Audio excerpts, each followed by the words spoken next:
If you're feeling the call to adopt, you might have felt this giant in your way, and that giant might be money. So if you are facing the giant of financing an adoption, then let me help you today. I have some fundraising ideas and some funding suggestions for you that are unique and different from those you might have heard before. So stick around, subscribe, like this video if you like it, and let's talk about how to fund adoption.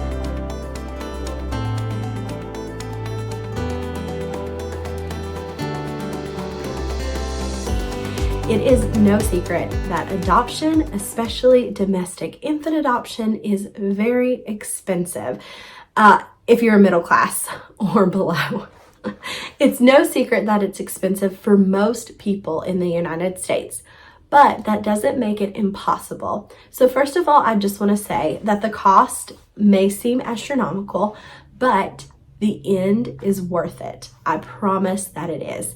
So even though the cost might be completely taking you back a little bit, whatever that might be, just know that God is already there and it's just money. If God has called you to do this, then He's not going to let money stand in the way. He will provide. And here are some unique ways that we saw God provide for our adoption. So most adoptions will range from $12,000 to $50,000. That's a very broad spectrum. And a lot of that depends on what state you're living in and what state you're adopting from, and lots of other factors. Private adoptions tend to be cheaper when you just go through an attorney. And then when you go through an actual agency, a pregnancy crisis center, something like that, then that is going to be more expensive because you have a middleman, as well as lawyer fees, as well as travel expenses and things like that. So it's a very broad range that you face. So the first thing that I want to do is tell you about fundraisers, and then I'm going to tell you about how we fully funded our adoption, and then I'm going to give you some other just basic advice on fundraising. Okay, we're not here to hash out the ethics of adoption fundraising and the ethics of the cost of adoption. We're just going to talk about how to get you from point A of being called to adopt to point B, being able to fund the adoption. And a lot of that comes through sacrifice, hard work, proper planning, and doing your best. You have to do those things. In addition to those things, to get those large numbers met, especially if you are a younger person who doesn't have a nest egg or a large savings account, who you're making your payments, you're moving up in the world and in life, but you're not fully established, but you know that there's space in your home for a child and God's called you to do this, then these are some things that you can do. So the first fundraiser that we will suggest to anybody who is pursuing adoption is my favorite, and it is also the one that brought in the most financial help for our adoption, and that is called Both Hands. And we cannot say enough good things about the Both Hands ministry. They are working with the widow and the orphan to bring families together. It is the most beautiful premise. I will link their website below. I'll share it right here on the screen so you can see that. Go check them out. Give them a follow, give them a like. JT Olson, his story is magnificent. Buy a t-shirt, support a family, go over there. They're just so wonderful. So the basic meat and bones premise of this whole thing is, first, as a family, you are called to adopt. Second, you set up an account with Both Hands. You do not receive any of the funding directly that comes in. It is all managed by their accountant in your account. You choose within your community helpers at your church, friends, different people that you know to be your helpers, and you choose a widow who is in need in your community. The basic idea is that the family is helping the orphan to have a home and the widow to have a home remade. So what you're going to do is a renovation of a widow's home. Now, if you know anyone who is widowed, you probably know that income is sparse and that a lot of the times their homes will fall into disrepair because they can't afford the updates and they don't have a second person to help them stay on top of things. It can be very overwhelming and very discouraging. So you choose a widow that you would like to bless with this project, and they have to be willing and excited excited about it. And then you will pursue a project leader, a videographer, people in your community around you to video this whole process. And what you do is you gain materials from local businesses and contractors, and you will go and renovate the widow's house. Now, it doesn't have to be major. It can be pulling weeds, redoing flower beds, a fresh load of gravels, a fresh coat of paint, staining a deck. It can be a variety of things, whatever she needs. Trees taken down or anything like that. Just ask her and make a list, and then be upfront and tell her what you can actually accomplish. You'll gather your team, you'll gather your materials, and you will get everything set up, and both hands walks you through this wonderfully. And you have a Saturday when you complete the project. You start early, you work, you get it done. Somebody takes video footage before and afters, and then you will send out sponsorship letters and this video of the home that you have remade for the widow to anyone that you know. And that's the team of people that are around you. They will bring names and addresses. You will bring names and addresses. And then we sent out like 1,000 letters to people all over the place, asking them if they felt led to fund our adoptions, to help us, to help sponsor this widow and sponsor this child. And it's such a beautiful thing. It's a beautiful process. Of course, people can say yes, they can say no. It's totally up to them. But they have this video and this letter that's personalized, and this proof of someone being the hands and feet of Christ and trying to bring God's purpose to pass. So it's really, really cool, and it was one of our favorite things we did. And I'll also drop a link to our Both Hands video. It was from way back in 2018. Yeah, I guess we did it in May of 2018. So it's been a little while, but go check that out. It is on like my personal YouTube, so you can go watch that over there. It's just really cool. It was such a great experience, and it brought in a lot of funding to help us fund our adoption, which was such a blessing. Okay, the second one we did is probably, these are probably in order. So the second one we did is one of my favorites as well, and that was a puzzle fundraiser. I don't know where this idea came from, maybe Pinterest or something like that, but essentially what you do is you buy a 500-piece puzzle. We decided to purchase a create your own puzzle where we could put a quote, and we put our favorite unspoken quote on it, which was, "Before I even had a heartbeat, before I even had a name, you held my life inside of your hands," because that just fit our situation so much. And we picked a picture out and we put it on the puzzle, and we purchased it and got it sent to our home, put it together, glued it together. So you're about $40 in at that point. So it's a little bit of an investment. And then you sell sponsored pieces of the puzzle. So I will show you our son's puzzle that's hanging in his room. It's so beautiful. I will get into that in a minute, but essentially each puzzle piece can be purchased for $10, and that $10 sponsorship goes directly to your adoption, and you write the name of the person who purchased that sponsorship of that puzzle piece. You'll write it on that puzzle piece. So what you have is this beautiful picture on the front, and then all of these names on the back.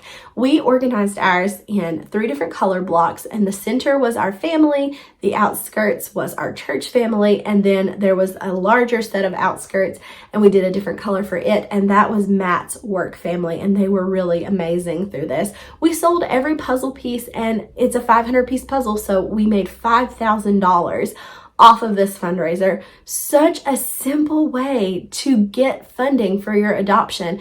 And it's something that is very community building, and it's a priceless treasure for our son, because we had a local carpenter who donated to us a double-sided glass frame, so you can turn it one way or the other. It's very heavy. It's absolutely gorgeous. And the front has the puzzle, and it's very aesthetic. It goes with his room and things like that.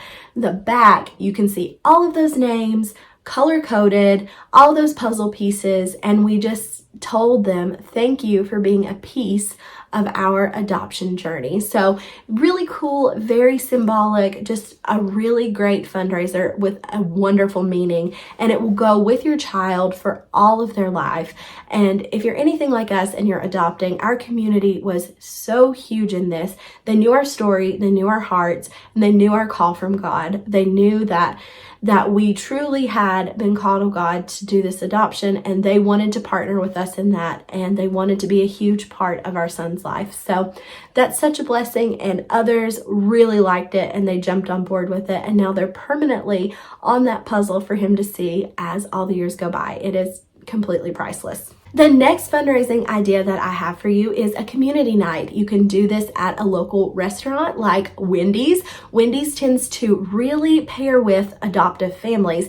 They do a lot of fundraising themselves for adoption and for big organizations, and they like to host community nights around our home state. We have a lot of Wendy's community nights that go, and they help different funds for different people.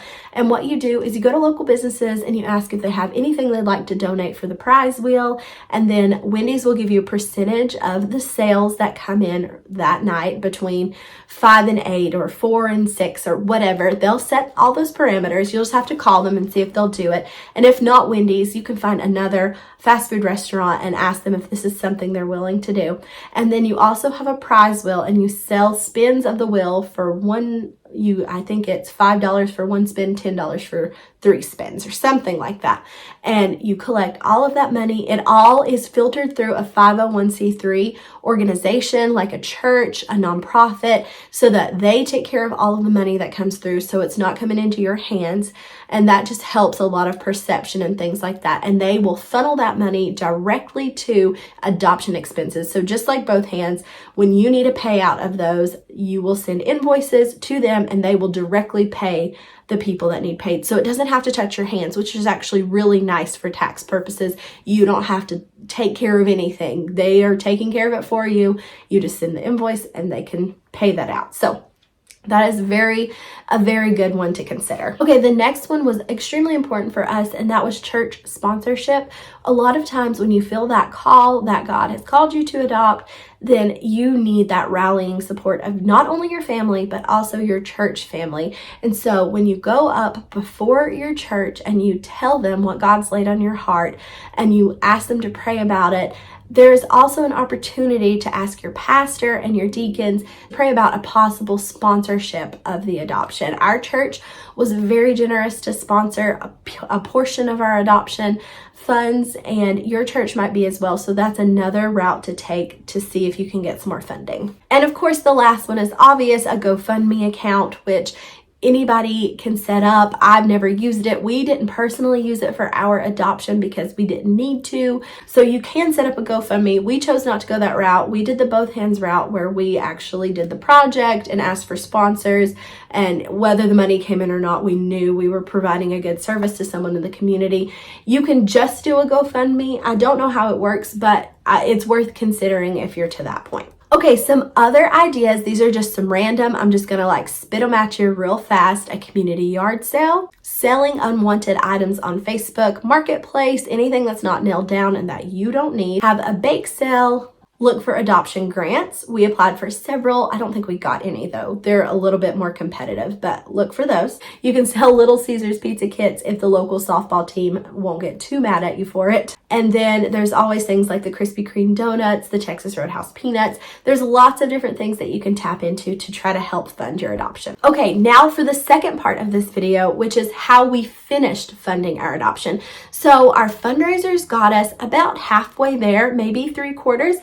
And then there was a chunk of change that came down to us to come up with.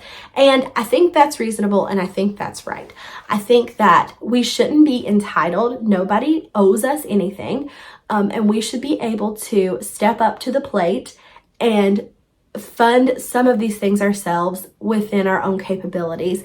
And God knows what your situation is, and He will help you through that and give you the wisdom to make those decisions. So I do think adoption is a great community rallying thing, but nobody owes you anything, and we went at it exactly in that mindset when we started out. No one owed us this, but if they wanted to partner with us, then we were blessed to have them. If not, God would provide another way. So there was a bit of change left over after all of the fundraising, and we had to get a loan. So the best loan that you can take out if you're going that direction is called ABBA Fund. So ABBA Fund is a wonderful Christian organization, and they provide interest-free loans to Christian families who are seeking out adoption. There is a rigorous application that you fill out, but they are wonderful to work with. They really vet it. They're really good about it, and they want to loan anywhere from $6,000 to $8,000 typically. So the essential premise is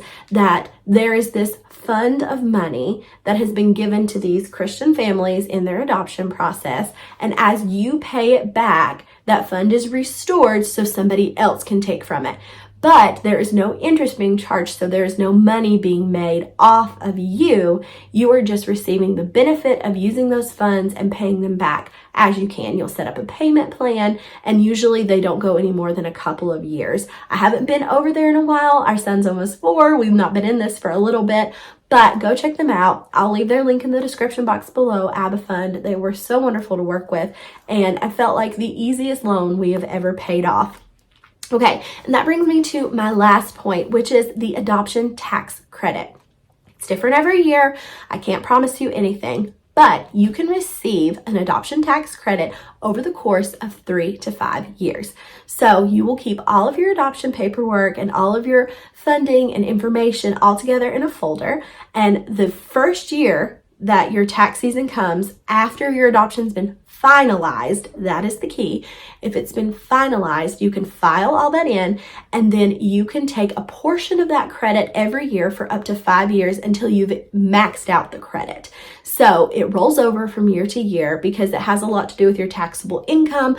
I'm not really very versed in all of that, so you might want to go research that, do a little Googling. There are podcasts and things that you can find that are about that, but there is the adoption tax credit. So if you qualify for it, it's very helpful in paying back the loans that you might take out or paying stuff off out of pocket. However you might need to do that, just know there is an adoption tax credit. And then of course there's lots of loans that are not interest-free. They do have interest, so you can look at those if something happens and you need more funds than what ABBA Fund provides. These are some great ways that you can fund your adoption, and just know that our belief firmly is that money that we receive is not ours, it belongs to God. He's entrusted us with whatever wealth that we receive, with whatever blessings that we get, that it's all God's money and it's all coming from His hand. And He has entrusted us with this journey of adoption. So we are thankful to Him for that, and we know that He will bring to pass His good work in our life, and He'll provide for whatever it is that we need. He's always our provider. He's always taking care of us, and we trust in that. So we pray that you will feel that same trust with the Lord, and as you go through this adoption journey, I pray that you will be wonderfully blessed, that you will learn all the lessons that are out there for you to learn, and that you will build a beautiful family through this miracle of adoption. So if you have any more questions, feel free to leave them in the comments below. I will link last week's video right here so you can find it at the end screen if you didn't watch it already, all about our adoption story and how all of that came to be. Thank you so much for stopping by my channel today, and I hope I'll see you again really soon. Bye.